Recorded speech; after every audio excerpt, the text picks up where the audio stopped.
We don't get the question near as much today, just about 2 years into doing this thing.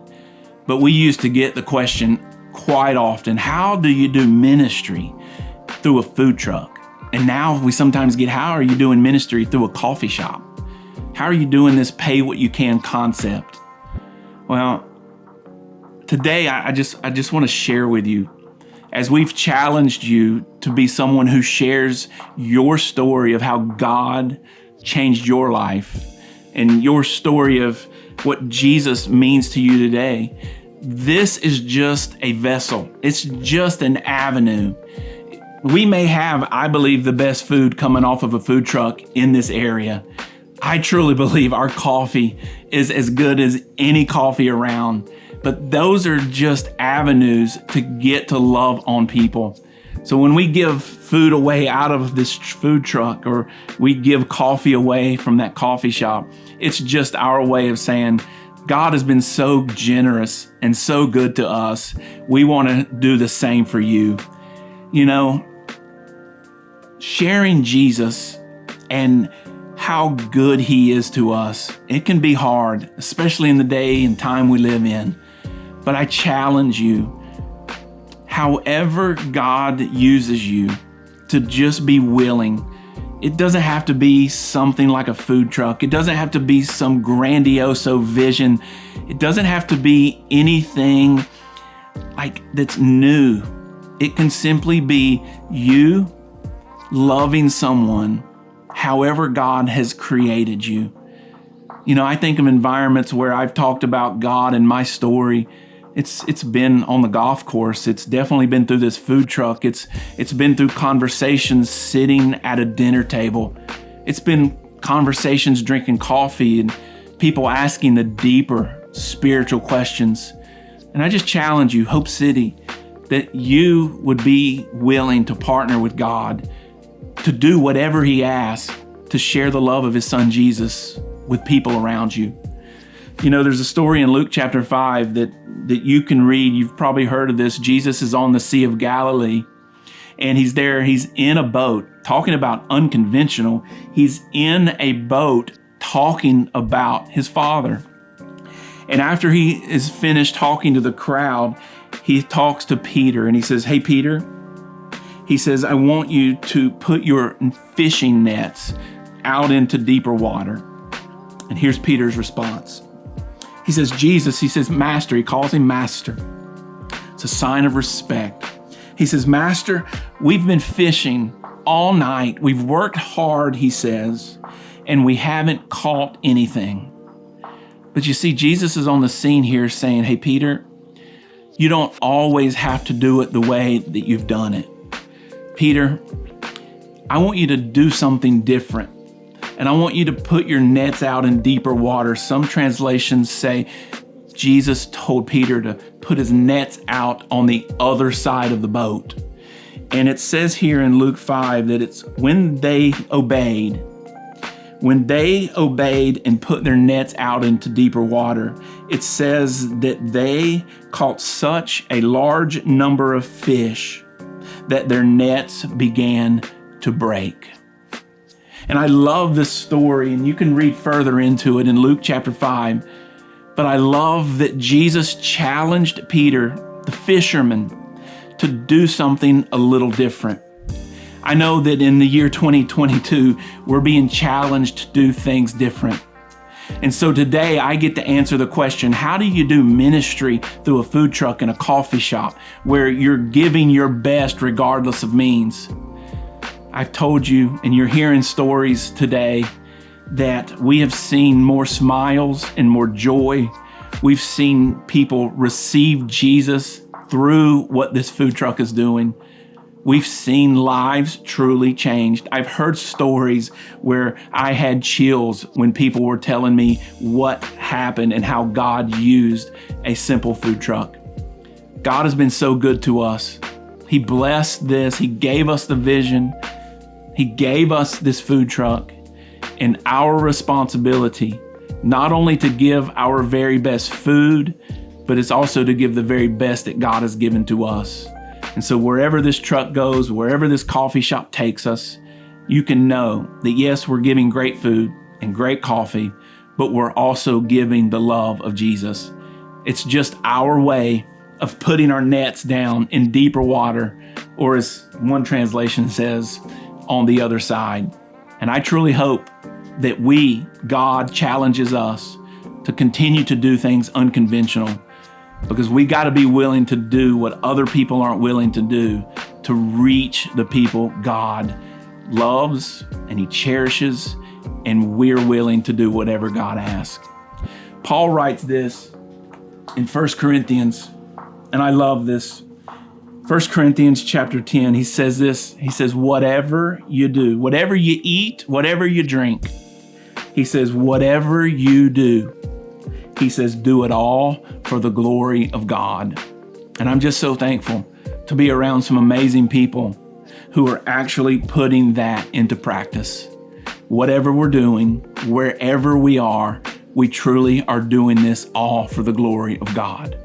And so again, I challenge you, because I know you probably have people in your mind. There's people in your heart that you care for. You love them.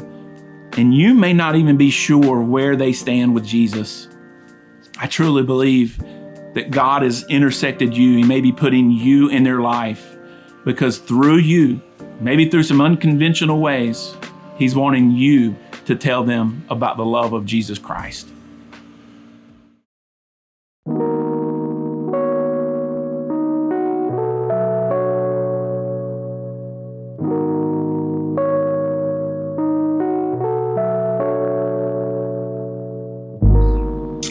I've seen God move in a lot of different ways. From the people that come to the truck, just how, their face lights up whenever they see the truck, to the people that have volunteered with the truck. We've had a lot of students come out over the past couple of months at West End, and just watching them interact with the community down there, you can just see God working and moving through them in the kids that are down there. With my staff on the truck and the volunteers that work on the truck, just watching their face light up whenever they get to interact with people or give away a free meal. God's not only moving through the people that come to the truck, He's also moving through the people that are on the truck and volunteering with it. I think we were at West End, and we had a lady come up to the truck, and she had a handful of roses, and we asked her what she wanted, and she was like, well, I don't have any money for my food today. She's like, but I do have these roses, and these roses are in my garden at my house, and can I use those to pay for my meal today? And we told her that was like the best payment we had ever gotten for a meal, because she poured her love into that, just like we pour our love into the food for her. So that's definitely one of the stories that you just can't forget. Between that and then we have a lot of regulars that come to the truck. We like to call them our family.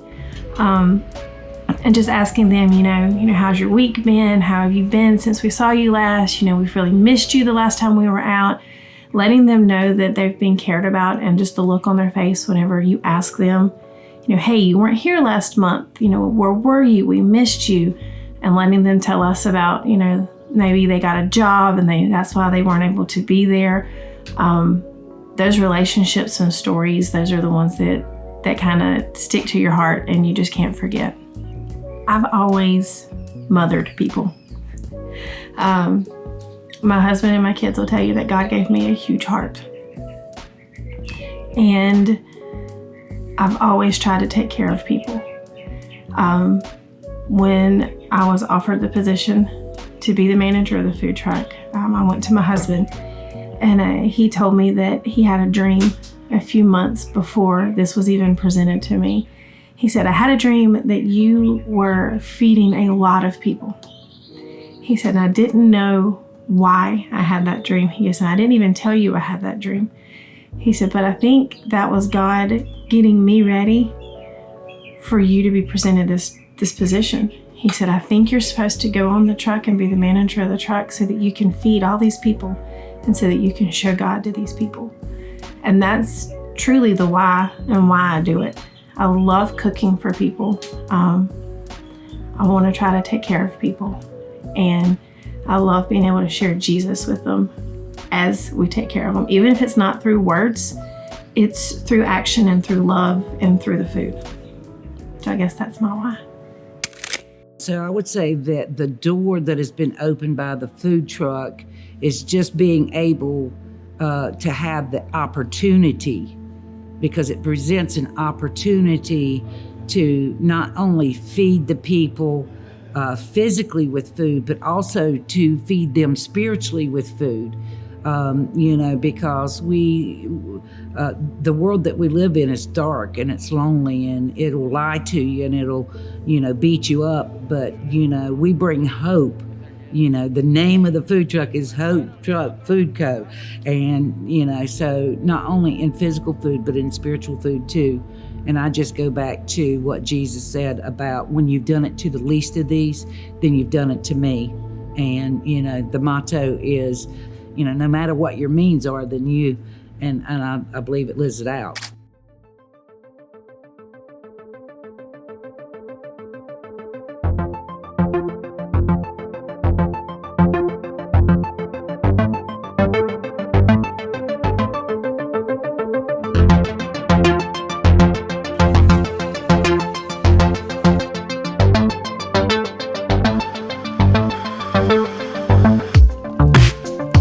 I've always loved Hope City. Been going to Hope City for about 7 years.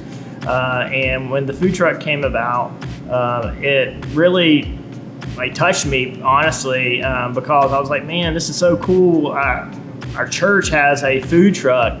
And I remember eating there for the first time at Oak Grove High School right after we bought it. And then a few years later, when the idea of the coffee shop came about, I was actually on the leadership team of the church, and I never honestly had a thought that I would be really a part of it. But I did love coffee. I did love Hope City. And when I was asked, my immediate answer had to be yes, because I just love the mission, because I've always had a passion of going out and helping people who sometimes can't help themselves. So I've seen Given impact the community in many ways. We've had many stories of just people hanging out in here and someone coming in and ordering their coffee, and they immediately start telling you about something going on in their life. And we've had opportunities of praying over people in the coffee shop. We've had opportunities of just continue to reach out to people with different things. We've had family members pass away. We've had people with cancer.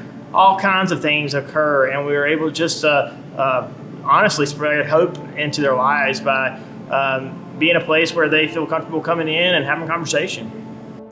To me, Hope Food Co. is a space where people are seen and heard.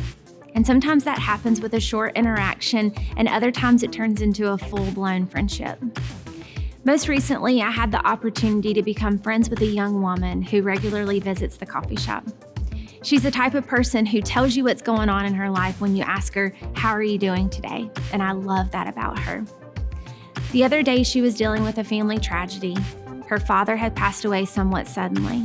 And the very next morning, she walked into the coffee shop, and with tears in her eyes, she hugged me for the longest time. With her head on my shoulder, she said, "I know this sounds silly, but this is one thing that brings me happiness right now." And in that moment, everything I ever wanted for Given Coffee or Hope Truck Food Co. took place before my very own eyes. Hope Food Co. is so much more than a free meal or a cup of coffee. It really is a place of peace, a place of joy. It is a place of hope.